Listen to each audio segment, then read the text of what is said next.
Tonight, on approximately 6 minutes, the story of Robert Dziekanski.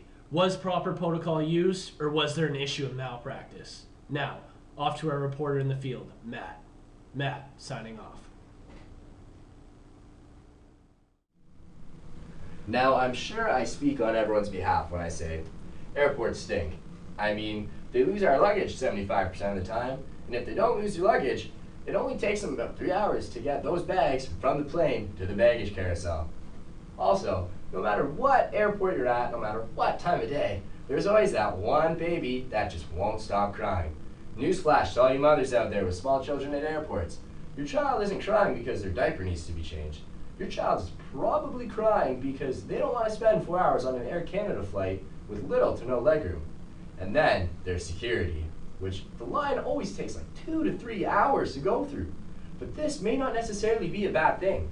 It demonstrates that security officials are being thorough with their job, although some may say that these officials may go a little too far sometimes. In the case of Robert Dziekanski, officials definitely went way too far. On October 14, 2007, Robert Dziekanski of Poland was at the Vancouver International Airport to meet up with his mother. Now, Dziekanski had only been in Canada for about a day or so. So when Dziekanski went to meet up with his mother, he was demonstrating some strange behavior. So security officials went up and spoke to him and calmed him down. After they spoke to Dziekanski, they continued to bring RCMP officers to the scene. Now, after talking to Dziekanski for about 25 seconds, one of the RCMP officers tasered Dziekanski and then continued to taser him a number more times.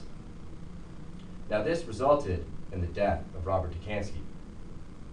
I was lucky enough to speak to Dziekanski's mother to get her side of the situation, as well as an innocent bystander who caught the entire thing on tape.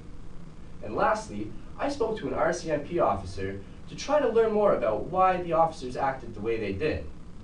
Now, let's look at some of this interesting footage. I'm here at the house of Dziekanski's mother. She's waiting inside for me to ask her a couple questions about what happened to her son. Let's go and see what she has to say.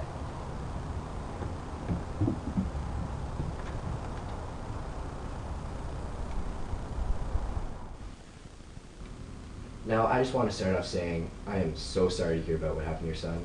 Now tell me, was Robert supposed to be meeting you at the airport that day? Yes, he was.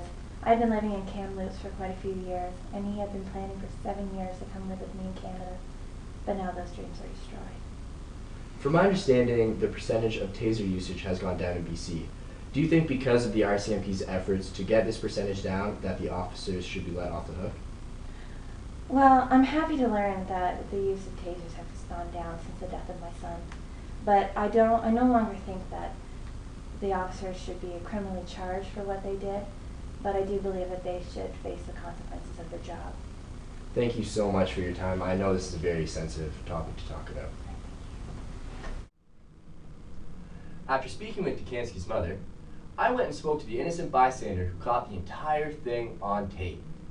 Let's go see what he had to say. So for the viewers at home, can you just give us a quick explanation of what happened that day? Well there, Matt, I was just watching this guy, seemed to be a Polish fella, and having a rough go. He was just wandering around, looked like he was having a bit of trouble finding where he was going, and then the officers showed up and he started acting a bit weird, and I think there was a bit of a communication barrier and they had some trouble communicating, and they ended up tasing him, and he fell to the ground and officers jumped on him, and he didn't look so good. He was having a rough time there on the ground and he was just struggling. The report said that only 2 shots were fired from the taser. Were there only 2 shots? Well there, Matt, I ain't no mathematician, but pretty sure I heard 4 distinct shots. What is your response to the way the officers acted towards Dziekanski? Well, you know what? I do think that the use of the taser was a bit of an overreaction. I mean, the poor fellow lost his life, and his dog didn't have a lot of the other options at their disposal. So, yeah, that kind of sums up my opinion on that matter. All right, well, thank you for your time. It was great meeting you. Nice meeting you too, Matt. I'm here now at RCMP headquarters about to interview an RCMP officer to try to learn more about why the officers at the Vancouver International Airport acted the way they did. So what exactly are the main roles of order maintenance as an RCMP officer? Pretty much to protect life, protect property, and enforce the law in that order. What kind of training was given in terms of the appropriate use of tasers? Well, now it's a 2-day training, initially on the operation and use. Then every year you have to certify on a 1-day training. Before the incident, it was only a half a day. Can you give me an example of where an officer would be required to use a taser? For example, when a perpetrator is non-compliant and the use of the taser is appropriate, the taser is used for 5 seconds, the same amount of time RCMP officers are trained to use. After it's been deployed and the perpetrator remains non-compliant and the projectiles and wires are still intact, the taser can be used again. Now, if a situation were to arise where a weapon would have to be used by an officer, would you use the weapon because of instinct, or would you attribute it more to training? Training. There is no instinct. Now, in terms of controlling or preventing an unfavorable situation from arising, are the RCMP encouraged to use all methods possible to prevent an incident where citizens may be harmed from occurring? Yes, the RCMP have an intervention model. This is where the most appropriate intervention tool is used for the situation.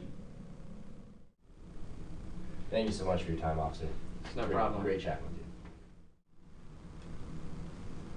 All right, that's all there is for today's portion of approximately 6 minutes. Thank you very much for watching. I'm Matt. Back to you, Matt. Thanks, Matt. Compelling and rich. This just in, a chilling traffic jam on the 108. Let's go to the can.